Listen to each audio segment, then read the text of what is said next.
En el mundo antiguo, los gobernantes eran aclamados como dioses y mandaban enormes ejércitos para crear grandes imperios. Esos emperadores y sus imperios hacían historia conquistando y absorbiendo pequeñas naciones. Una pequeña nación conquistada una y otra vez fue la israelita. No ha habido ningún pueblo en la historia con más probabilidades de ser olvidado. Pero no era un pueblo corriente. Era el pueblo de la Biblia. El pueblo de Abraham, el primero en conocer al Dios verdadero. El pueblo de Moisés, el único ser humano que ha visto a Dios cara a cara. Y el de David, guerrero, rey y adúltero. La historia de los israelitas nos impartió lecciones únicas sobre Dios. Y en manos de grandes rabinos como Hillel y predicadores como Jesús de Nazaret, la Biblia de los israelitas cambió la forma en que los humanos entendían el bien y el mal y la forma en que debían tratarse unos a otros. Y por increíble que parezca, los israelitas tuvieron tanto impacto en la historia de la humanidad como cualquier imperio que haya existido jamás. El reino de David, la saga de los israelitas. Episodio primero, junto a los ríos de Babilonia.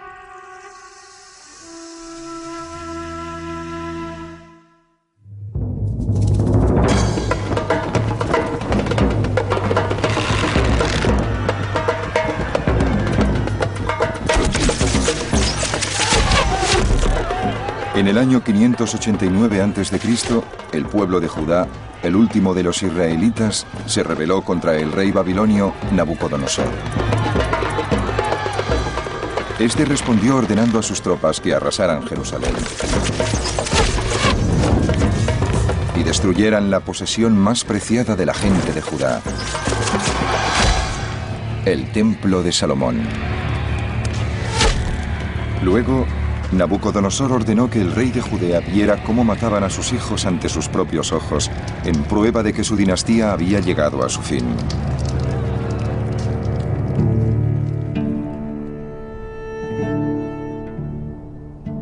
Al fin, los babilonios llevaron a la gente de Jerusalén al exilio en Babilonia.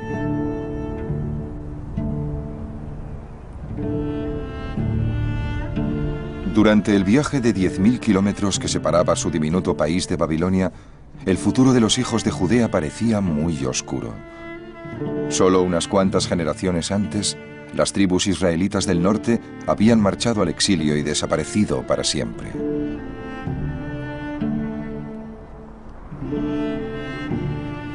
Los hijos de Judea también parecían destinados a desaparecer, perdiendo para siempre la memoria de su existencia como pueblo.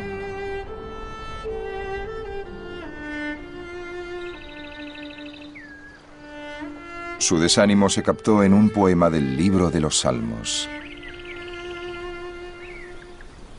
Junto a los ríos de Babilonia nos sentamos a llorar recordando Sión. Colgamos de los nísperos nuestras arpas, porque nuestros carceleros nos pedían que cantáramos una canción. Pero ¿cómo podemos cantar una canción del Señor en tierra extraña?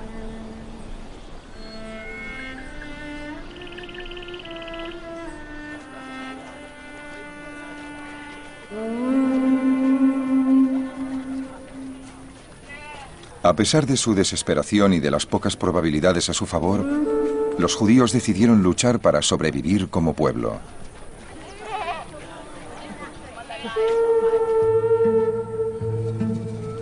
Decidieron luchar no con lanzas y espadas, sino escribiendo un libro. Aprovechando cualquier momento libre, los grandes escribas de Judea empezaron a reescribir y reunir todas las historias sobre su pasado que conservaban de sus antecesores.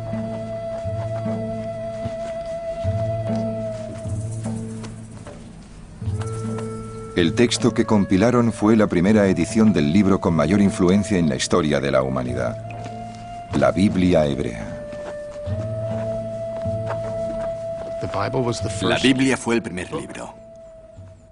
Y se puede discutir si es una obra histórica buena o mala, pero yo creo que es extraordinaria para ser un primer intento. Porque fue la primera vez que los humanos escribieron una historia así, que abarcara tantas generaciones. Y es una maravilla que lo hicieran tan bien a la primera y que su impacto haya perdurado tanto.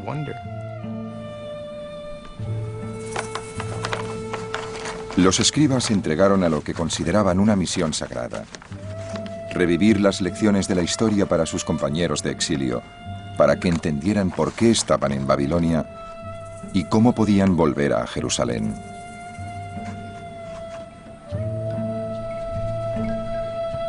Su libro era una guía sobre cómo debían vivir los exiliados de Judea, no una historia en sentido literal. Hoy en día, muchos escépticos se preguntan si las historias de la Biblia contienen algo de verdad. Son ciertas en parte y en parte no. En otras palabras, los escritores bíblicos querían ilustrar los hechos, aclarar su significado tal como ellos lo entendían.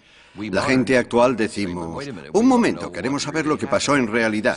Para nosotros, escépticos o no, la pregunta suele ser si una historia que no es verdadera en todos sus detalles puede ser moralmente edificante. La respuesta es sí. La Biblia no tiene por qué ser cierta literalmente en todos sus detalles para ser verdadera en otros sentidos. Las historias contaban que el padre de todos los judíos era Abraham. Abraham nació en la ciudad de Ur, en Mesopotamia.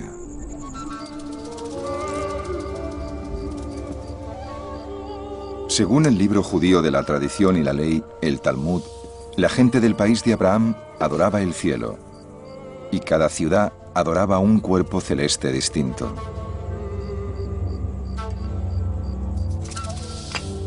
El padre de Abraham fabricaba y vendía ídolos a la gente de la ciudad de Ur.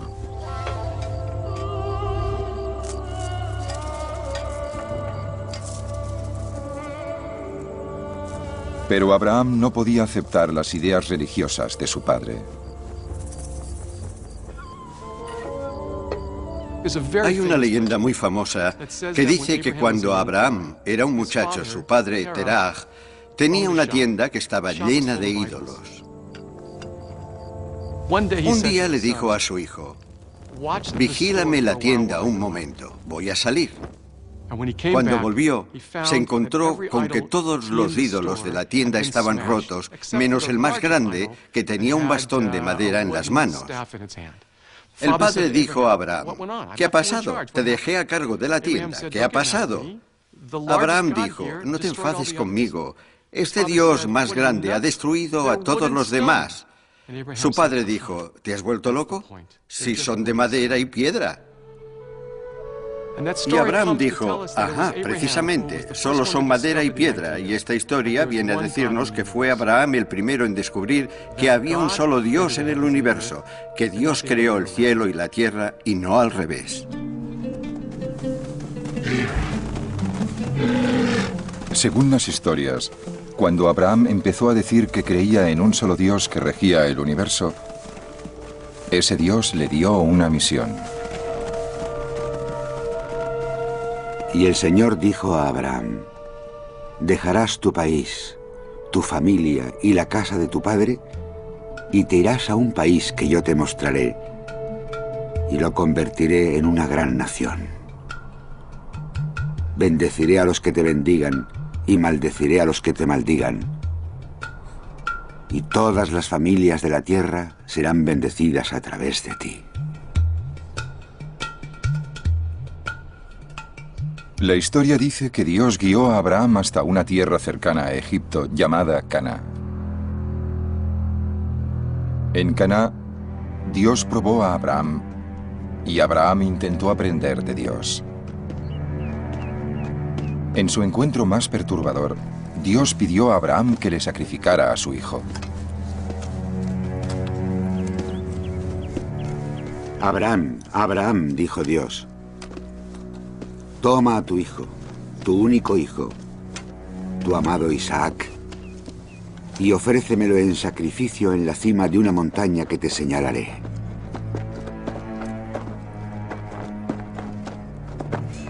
Abraham tomó la leña para el sacrificio y la cargó a la espalda de Isaac. Cuando llegaron al lugar fijado, Abraham construyó un altar y arregló la leña. Luego Abraham alargó la mano y tomó el cuchillo para matar a su hijo. Pero el ángel del Señor le llamó desde el cielo. Abraham, Abraham, dijo, no alces tu mano contra el muchacho. Ahora sé que temes a Dios. No le has negado a tu hijo, a tu único hijo. Toma el cordero que te doy y sacrifícalo en su lugar.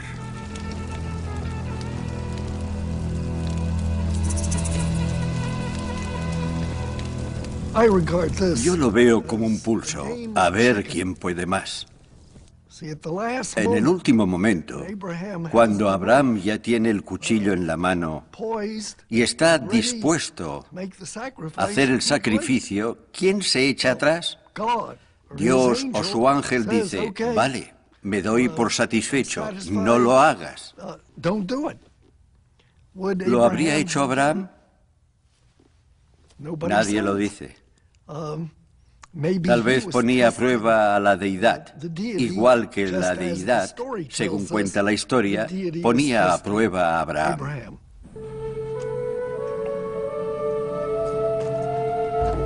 La historia cuenta que gracias a la obediencia de Abraham, Dios le hizo una promesa. Juro por mí mismo que por lo que has hecho, por no haberme negado a tu propio hijo, haré que lluevan las bendiciones sobre ti. Tus descendientes serán tan numerosos como las estrellas del cielo.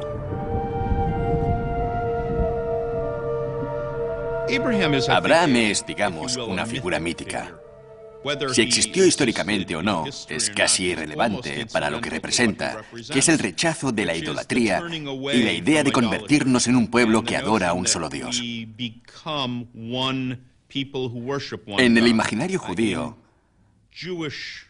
Abraham destaca por su hospitalidad, por su buen recibimiento a los demás, y creo que ese es el corolario de su monoteísmo, que todos somos hermanos y hermanas, y por eso somos bienvenidos bajo la misma tienda. La historia de la relación de Abraham con Dios hablaría con tanta fuerza a las futuras generaciones que Abraham fue adoptado como fundador del Islam y del cristianismo, así como del judaísmo.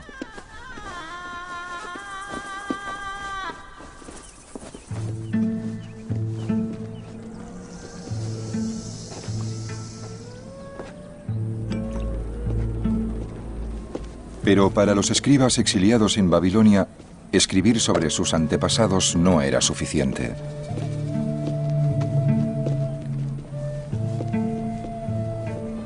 El gran desafío era encontrar un sentido a su propio mundo. ¿Cómo era posible que el pueblo al que Dios prometió a Abraham convertir en una gran nación terminara al borde de la extinción en Babilonia?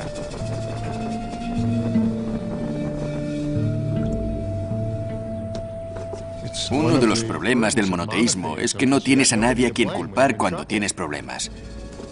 En las religiones paganas, si otra nación te derrota, puedes decir que su Dios es más poderoso que el tuyo.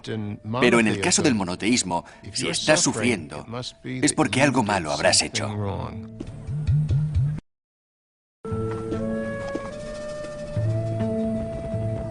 El libro de los escribas era sobre todo para explicar a sus compañeros de exilio qué habían hecho los israelitas para perder el favor de Dios. La historia empezó con la vida del hombre al que los escribas dedicaron más palabras que a ningún otro. Su nombre era Moisés, y es uno de los héroes más improbables que se hayan representado jamás. Según la Biblia, Los antepasados de Moisés huyeron desde Caná hacia Egipto durante una hambruna y fueron capturados como esclavos.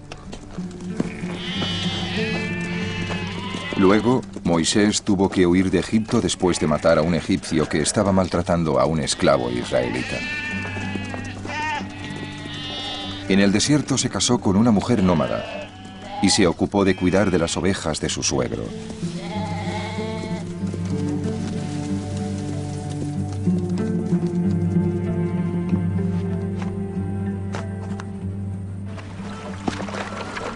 Pero Dios tenía otros planes para Moisés. Dios se le apareció como una llama que ardía dentro de un arbusto. Moisés miró y vio que el arbusto ardía, pero no se quemaba. Moisés dijo: «Debo acercarme a ver algo tan extraño». Cuando Dios lo vio, le dijo a Moisés desde dentro del arbusto: «Yo soy Yahvé, el Dios de tus antepasados, el Dios de Abraham, el Dios de Isaac, el Dios de Jacob. He visto la desgracia de mi pueblo en Egipto y te mandaré a decirle al faraón que deje salir de Egipto a mi pueblo israelita». Moisés le dijo a Dios: «¿Y quién soy yo para ir al faraón a decirle que deje salir a los israelitas de Egipto?». Dios dijo: «Yo estaré a tu lado». Entonces Moisés le dijo a Dios: «Por favor, Señor, manda a otra persona, porque nunca fui elocuente. Soy lento y dudo al hablar».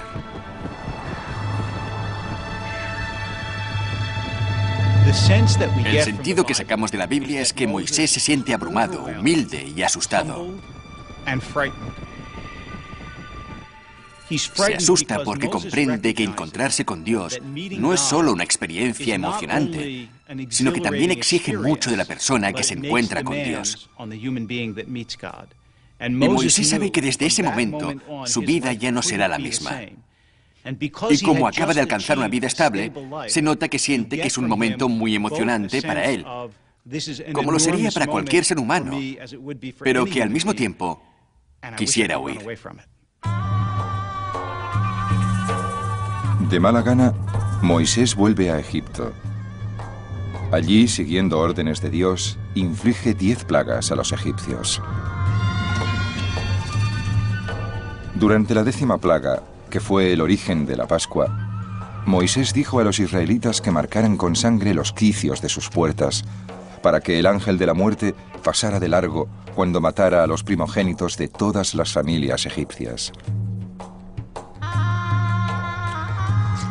Según las historias, después de la 10ª plaga, el faraón de Egipto liberó a los israelitas. Entonces Moisés los guió fuera de Egipto, hasta el desierto del Sinaí. En las tradiciones posteriores de la Biblia hebrea, la historia del Éxodo es el punto de inicio, es donde empieza la gran historia épica de Israel. ¿Pero es cierta? Según la historia de la Biblia, por ejemplo, serían 2 o 3 millones de israelitas vagando por el desierto. Se indica una lista de una docena de sitios que visitaron. La verdad es que el desierto no podría haber mantenido más que a unos cuantos miles de nómadas, y de las docenas de lugares mencionados en la Biblia solo podemos identificar 1 o 2. Así que la mayoría de los arqueólogos han renunciado a buscar una base arqueológica para las historias del Éxodo. No tenemos ninguna prueba. Para los escribas, era imposible relatar con una mínima exactitud histórica unos hechos que habían ocurrido 700 años antes de su tiempo. Lo único que podían hacer era comunicar a sus compañeros de exilio las lecciones eternas que enseñaba la historia de Moisés. Los estudiosos modernos discuten muchos aspectos de la historia del Éxodo. Pero lo importante de la historia no es que relata los hechos, sino que es verdadera. En otras palabras, la historia del Éxodo es una historia que contiene algunas de las verdades más profundas de la condición humana. ¿Qué significa vagar por el desierto? ¿Qué significa soñar con una tierra prometida? ¿Qué significa huir de la esclavitud y sentirse a la vez desorientados y emocionados con la idea de la libertad? Y esta es una historia sagrada, porque no solo contiene verdades, sino que contiene verdades animadas e inspiradas por Dios. Y así, la historia del Éxodo sirve para guiar nuestras vidas, aunque no fueran 600.000 hombres los que salieron de Egipto, aunque fueran 5, aunque no fuera ninguno.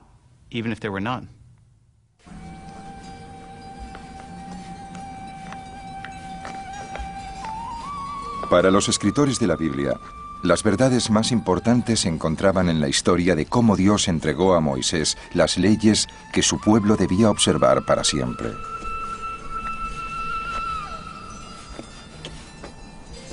La Biblia dice que cuando Dios entregó esas leyes a Moisés, fue la única vez que se encontró cara a cara con un ser humano. El Señor descendió sobre el monte Sinaí y llamó a Moisés a la cima de la montaña. Y Moisés subió. Luego Dios le dictó sus palabras. Le dijo: Yo soy Yahvé, tu Dios, que te sacó de Egipto. No adorarás a ningún otro Dios que a mí. No esculpirás imágenes para venerarlas ni servirlas. No usarás el nombre de Yahvé en vano. Recordarás el día del Sabbat y lo santificarás. Honrarás a tu padre y a tu madre. No matarás. No cometerás adulterio. No robarás. No prestarás falso testimonio. No codiciarás los bienes del prójimo.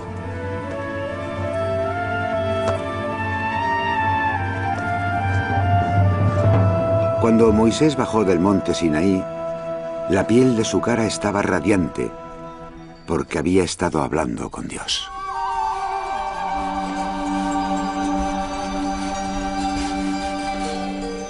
Lo más revolucionario de los 10 mandamientos fue que Dios no se preocupa sobre todo de cómo los humanos tratan a Dios, que al fin y al cabo era el ideal pagano. Hay que hacerle sacrificios como es debido, hay que obedecer sus indicaciones, porque los dioses te tratarán bien si tú les tratas bien. Pero los 10 mandamientos dicen que Dios se preocupa de cómo los humanos se tratan unos a otros. El enfoque deja de ser honrar a Dios tratando bien a Dios para honrar a Dios tratando bien a la persona que tienes delante. Los 10 mandamientos resumieron la esencia del mensaje judío para todos los tiempos. Para los escribas, lo que ocurrió en el monte Sinaí fue la clave para entender por qué Israel había perdido el favor de Dios. Porque los 10 mandamientos eran el núcleo de un contrato vinculante entre Dios y los israelitas. Uno de los grandes descubrimientos de los estudiosos del último siglo fue que en el antiguo Oriente Próximo había todo tipo de documentos legales, tratados entre naciones y entre individuos. Y en la Biblia, el contrato entre Dios e Israel adopta la forma de esos antiguos contratos. Usa la terminología legal de la época. Es como si ese contrato, firmado hoy en día, dijera: en lo sucesivo, Dios será la parte contratante de la primera parte, e Israel será la parte contratante de la segunda parte. Considerando que la parte contratante de la primera parte guió a la parte contratante de la segunda parte fuera de Egipto, lejos de la esclavitud, se acuerda que no tendrá otros dioses, etc. El contrato, en realidad, usa terminología legal. Se entendía como un contrato entre Dios e Israel. Dios ha hecho esto, esto y esto por vosotros, y esto es lo que vosotros tenéis que hacer a cambio.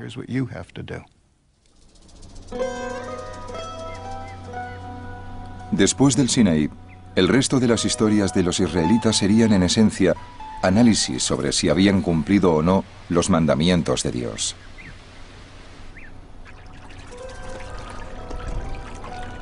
Fue un desafío al que tenían que enfrentarse sin Moisés para guiarles.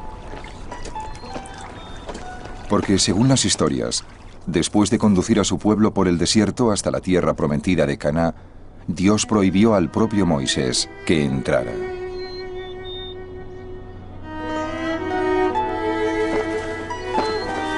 Moisés subió al monte Nebo y Yahvé le mostró todo el país. Esta es la tierra que juré entregar a Abraham, Isaac y Jacob, diciendo: se la daré a vuestros descendientes. Te he permitido que la vieras, pero no cruzarás sus umbrales. Entonces Moisés, servidor de Yahvé, murió. Desde entonces, nunca ha habido un profeta como Moisés, el hombre que conoció a Yahvé cara a cara.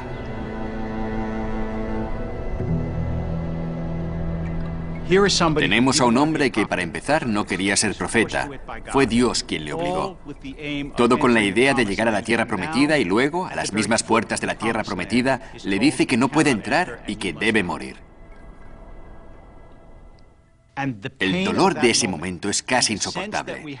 Y también la sensación de que la vida de Moisés, a pesar de todos sus triunfos, es una vida frustrada.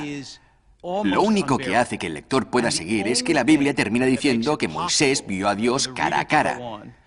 Por eso, aunque Moisés no llegó a ver la tierra prometida, que era el objetivo de su vida, sí llegó a ver a Dios, lo que, tal como dice la Biblia, es el objetivo de cualquier vida.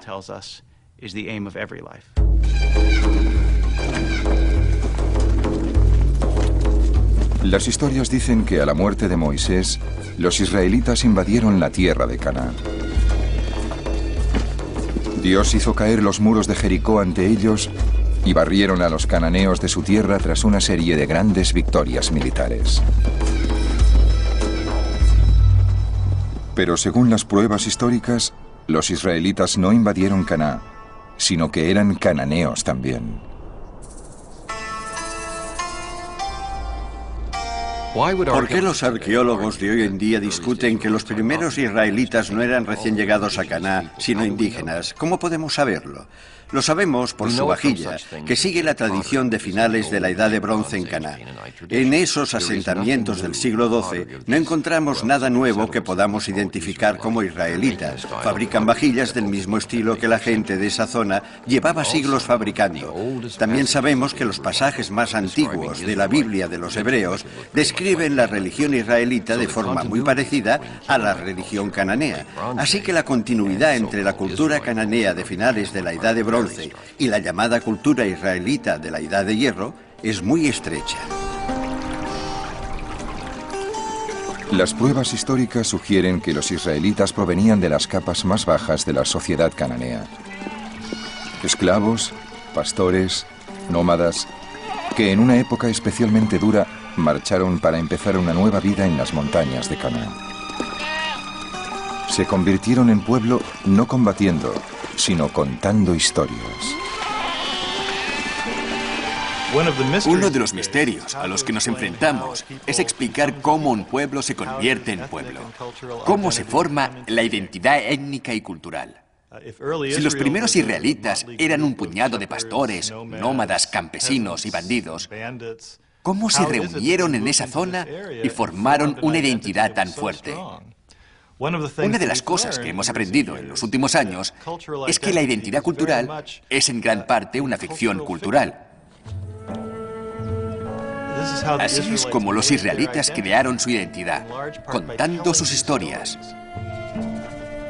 Es como si la historia creara al pueblo, tanto como el pueblo crea la historia.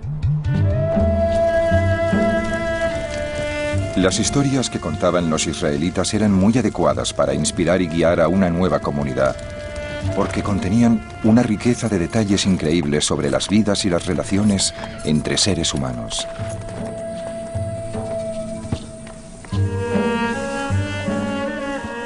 Después de convertirse en pueblo, los israelitas siguieron contando historias que exploraban el bien y el mal que hay dentro del corazón humano, para dar lecciones sobre Dios y su contrato con Israel. Uno de los grandes retratos del ser humano, con sus virtudes y sus debilidades, es la historia del rey David.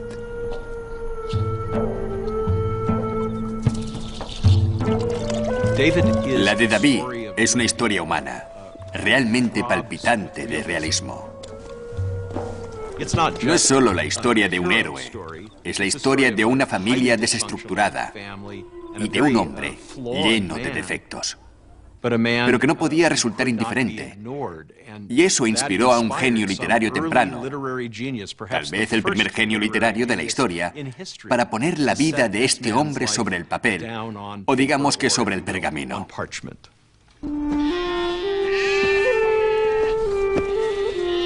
En la primera historia que se cuenta de él, David era solo un muchacho campesino, hasta que un día Dios habló al profeta Samuel. Te enviaré a Jesé de Belén, porque he encontrado un rey para mí entre sus hijos.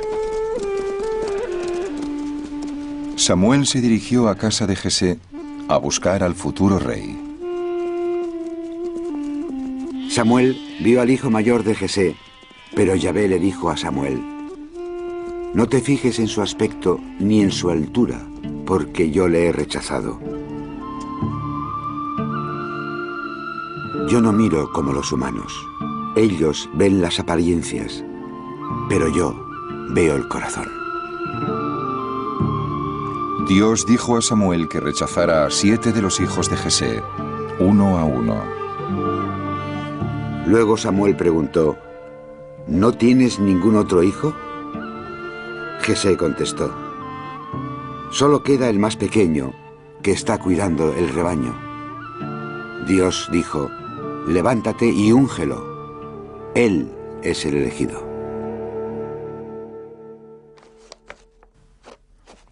Los israelitas ya tenían un rey llamado Saúl, pero era un hombre atormentado, que había irritado a Dios. Ignorante del destino de David, Saúl admitió al joven en su palacio para que tocara el arpa y calmara su espíritu. Pronto, David fue como un hijo para Saúl. Entonces, un día, llegó al palacio la noticia de que el mayor de los guerreros filisteos, Goliat, había desafiado a los israelitas a que mandaran a alguien a luchar con él en combate singular. Nadie se atrevía a aceptar el desafío. Solo el joven arpista del rey.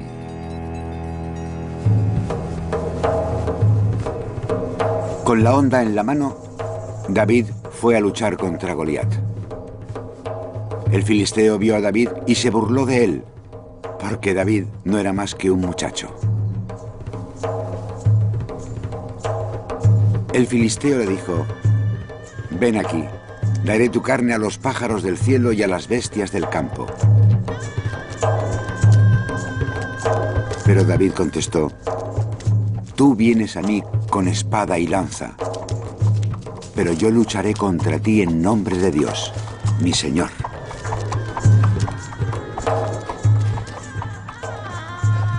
Para los escritores de la Biblia, la historia del pequeño David matando a Goliat significaba mucho más que una simple batalla.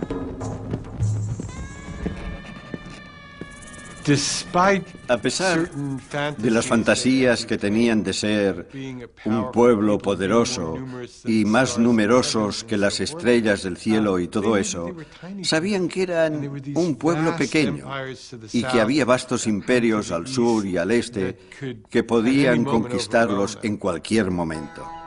Por eso, no dejaban de insistir en la idea de que hay cosas más importantes para el ser humano que la fuerza física.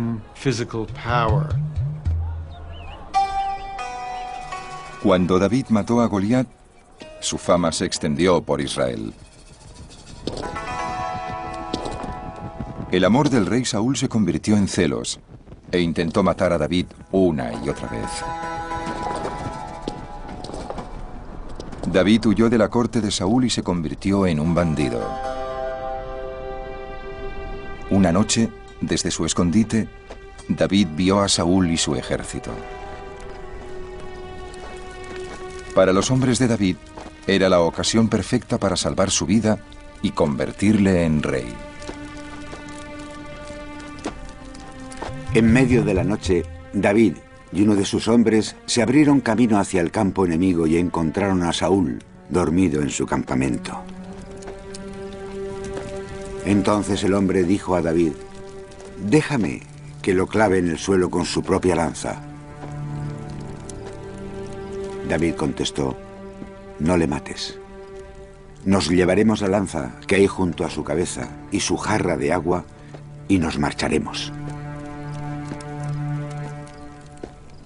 Cuando llegó a la colina más cercana, David levantó la lanza de Saúl y le llamó.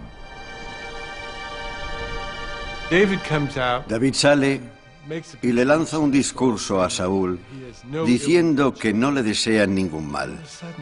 Y de repente, en uno de esos giros tan notables de la narrativa bíblica, Saúl dice: «¿Es tu voz, David, hijo mío?», y se echa a llorar. Cuando el rey Saúl muere en una batalla contra los filisteos, el hijo menor del pastor ve cómo se cumple su destino. David es coronado rey.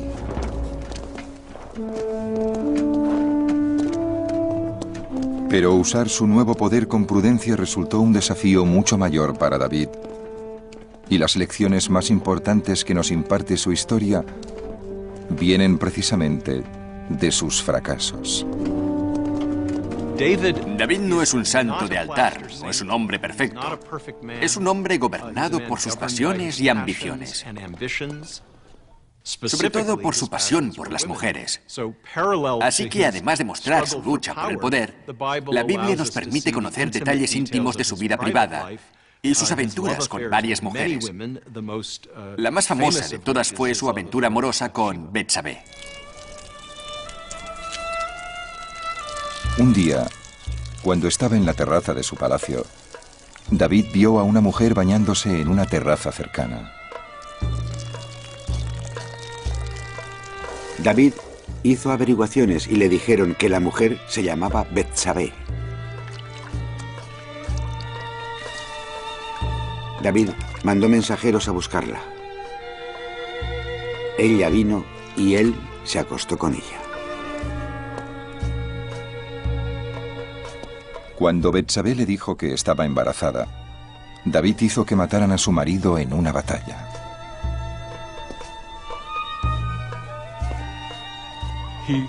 Mira por la ventana del palacio y ve a una mujer preciosa bañándose en la terraza de una casa cercana. Y ahí es donde se mete en un lío.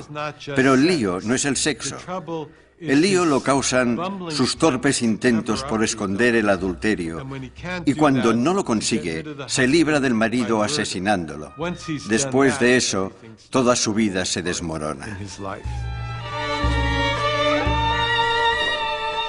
Cuando David se casó con Betsabé, Dios mandó a un profeta para que se enfrentara a él. Y David confesó su pecado.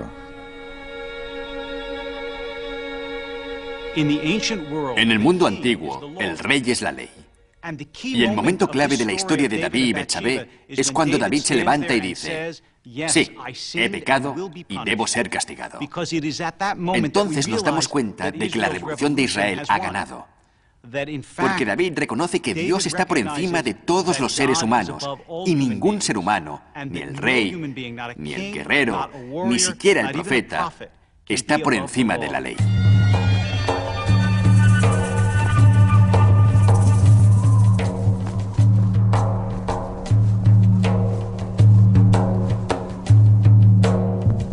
Como castigo por su pecado, Dios maldijo a David y a sus descendientes. Por ese motivo, tu casa nunca se verá libre de la espada. Tú has actuado en secreto.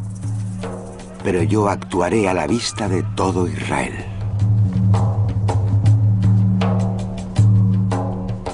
En sus últimos años, David fue traicionado por su hijo favorito y se convirtió en un anciano débil y solitario.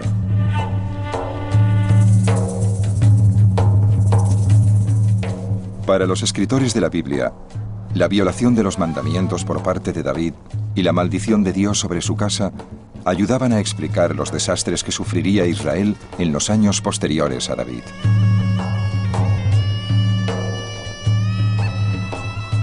La Biblia dice, y los registros arqueológicos lo confirman, que en el año 720 a.C., los asirios conquistaron las 10 tribus del norte de Israel y las deportaron a las regiones más lejanas de su imperio. Al poco tiempo se disolvieron entre sus nuevos vecinos y la mayor parte de los israelitas desaparecieron para siempre de las páginas de la historia. Poco después, los asirios empezaron a amenazar a la última tribu que quedaba de los israelitas, la de Judá. La narración de lo ocurrido es la más importante de la Biblia, porque esconde la sorprendente historia de cómo el monoteísmo se extendió por toda la tribu de Judá.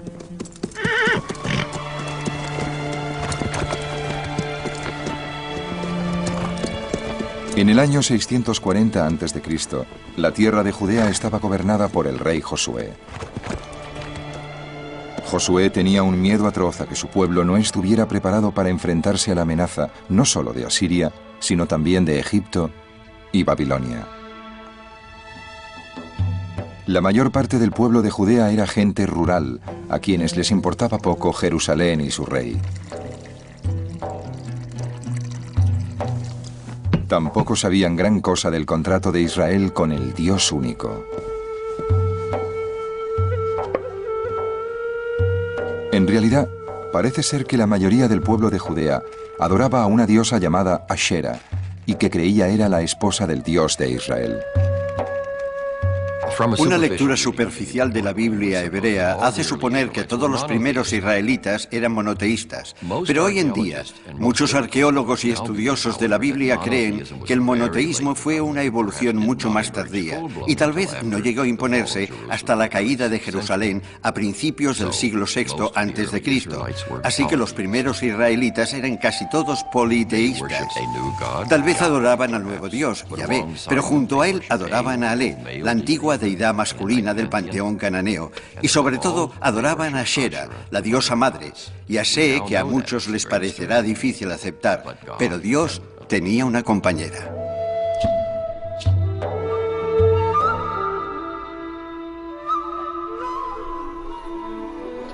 Pero el rey Josué y sus aliados entre los sacerdotes del templo de Jerusalén decidieron unir a la nación en la creencia de un Dios todopoderoso. Y así, en el año 622 a.C., dijeron que en el templo habían encontrado un libro desconocido hasta entonces, escrito por Moisés, llamado el Deuteronomio. Un día, cuando estaban limpiando el templo, alguien salió corriendo y dijo a los sacerdotes que habían encontrado el libro en el templo. Ahora, por el lenguaje que se cita en este libro, sabemos que se trata del libro del Deuteronomio. Los estudiosos contemporáneos creen que el libro del Deuteronomio se escribió más o menos por esa época y lo dejaron en el templo para que se descubriera y así se originaría la Reforma. El libro del Deuteronomio prohibió el culto de Ashera y otros dioses paganos. Y algo mucho más importante, decía que el propio Yahvé solo podía ser adorado en el templo de Jerusalén. Y así, según la Biblia, Josué envió sus tropas a las cimas de las montañas, donde los israelitas llevaban siglos haciendo sacrificios. Josué destruyó todos los templos de las montañas que los reyes de Israel habían construido para provocar la ira de Yahvé. A todos los sacerdotes de las cimas que estaban en sus templos, los descuartizó sobre los altares. Y en esos mismos altares quemó huesos humanos.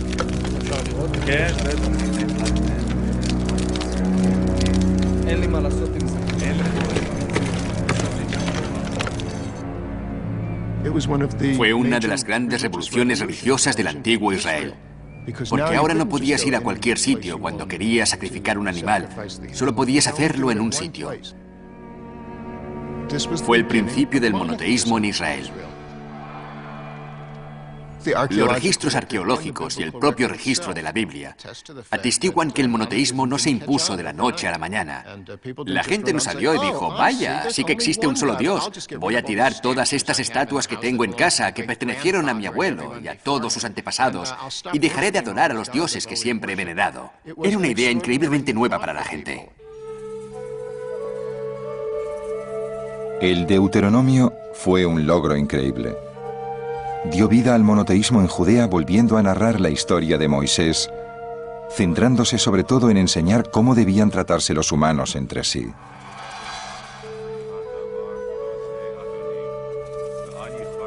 El primer inspirado por el nuevo libro fue uno de los grandes profetas sociales, Jeremías, que contó al pueblo de Judá las promesas que Dios les hizo en el Deuteronomio.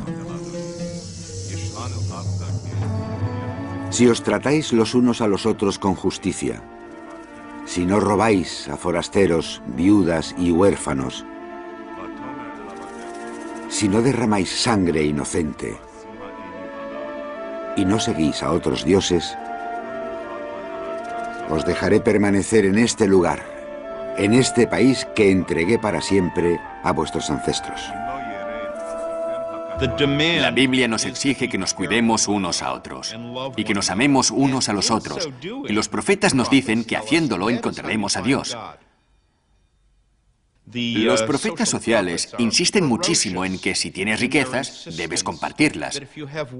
Como dice Amos, no puedes tumbarte en sofás de marfil y beber vino. Si no das a los pobres, le fallas a Dios. Y no cuentas para nada si vas a la iglesia o a la sinagoga. Con la nación gobernada por las leyes del Deuteronomio, el rey Josué creyó que tendría a Dios de su parte en la batalla para salvar a Judea. Decidió lanzar un ataque sorpresa contra la alianza egipcio-asiria, que creía era el mayor peligro para su pueblo.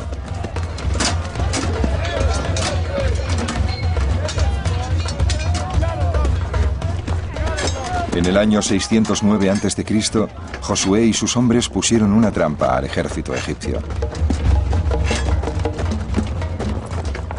En la batalla que siguió, los judíos quedaron rodeados y el rey Josué resultó muerto.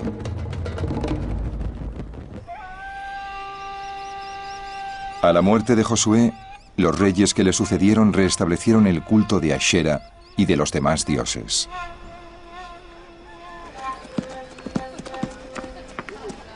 En respuesta a su abandono del monoteísmo, el profeta Jeremías dijo al pueblo de Judea que había recibido un amenazador mensaje de Dios. La palabra de Yahvé llegó a mí. Ve a casa del alfarero. Y fui a casa del alfarero y le encontré trabajando en el torno. Pero la vasija que hacía le estaba saliendo mal, como ocurre a veces con las vasijas de barro. Así que volvió a empezar. Entonces escuché la voz de Yahvé. Casa de Israel, ¿es que no puedo hacer yo lo mismo que el alfarero? Oíd, os estoy preparando un desastre. Según Jeremías, Dios estaba tan irritado que decidió mandar a los judíos al exilio y volver a empezar.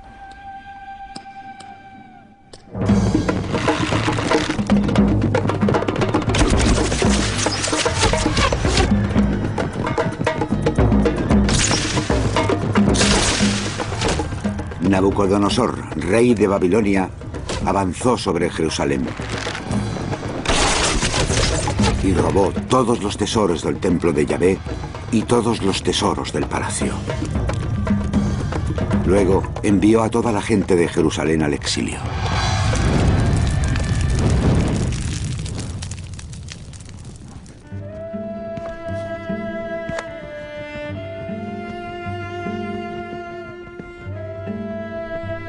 Con la conquista de Judea por los babilonios, los escribas llegaron al final de la historia de cómo el pueblo elegido fue enviado al exilio.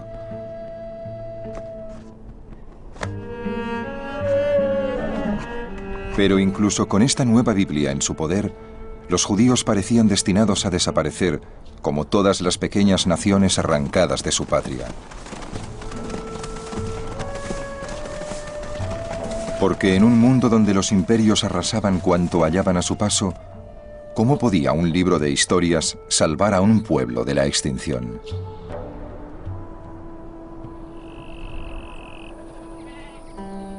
Pero en Babilonia ocurrió algo muy notable.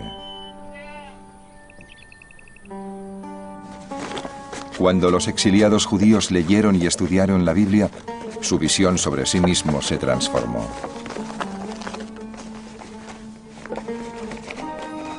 Serían unas historias muy interesantes, aunque solo fueran historias del pasado. Pero para el pueblo de Israel, esas historias eran su historia. Cuando aprendías la historia de los israelitas que lograron la libertad en Egipto y vivieron hechos extraordinarios al salir de allí, no la leías como un bonito cuento para contar a los niños. Eran tus propias creencias sobre el poder, la importancia de la liberación al ser libre. No es historia, no es memoria, es vida, forma parte de ti. Los exiliados podían entender mejor por qué estaban en Babilonia leyendo la Biblia. La Biblia contiene un registro del contrato entre el pueblo de Israel y su Dios. Pero también recoge las penas previstas por violación del contrato. Y una de las que están en la lista es el exilio.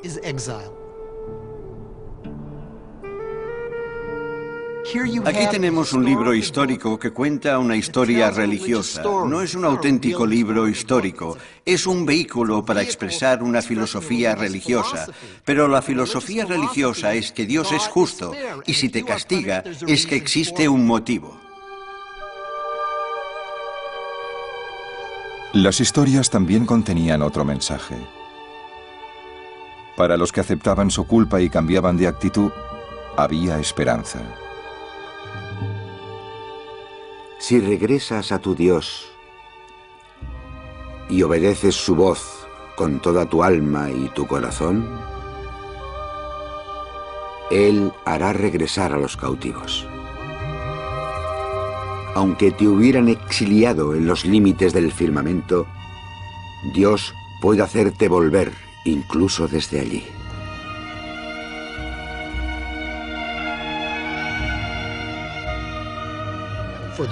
A corto plazo, estaba claro lo que debían hacer. Tenían que prestar atención al contrato y empezar a vivir según el contrato desde el exilio. Y lo que vemos en el exilio en Babilonia es una transformación de la religión israelita en algo nuevo que podríamos llamar la forma más temprana de judaísmo. En Babilonia, los judíos abrazaron la creencia en un Dios todopoderoso como nunca antes. Y al poco tiempo, en uno de los giros más notables de la historia, su convicción de que Dios permitiría a su pueblo fiel volver a casa se convertiría en realidad.